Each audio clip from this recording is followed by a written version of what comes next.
আসসালামাইকুম দর্শক মন্ডলী, সম্মানিত ভাইয়েরা, দেখেন আমি এই হাঁসগুলা পালতেছি।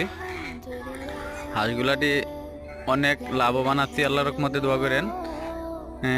আজকে পালতেছি 50টা, আগামীতে আশা আছে 2-250 পালবো। এখানে আশা আছে, আর ওই পুষ্কুনিতে আছে। হাঁসগুলা অনেক লাভবান, এরা কেউ কিছু বাচ্চা দিচ্ছে, কিছু ডিম নিয়ে বসে আছে।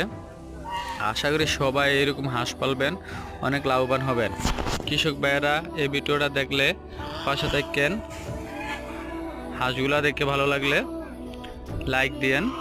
পাশে থাকার জন্য ধন্যবাদ। আসসালামু আলাইকুম।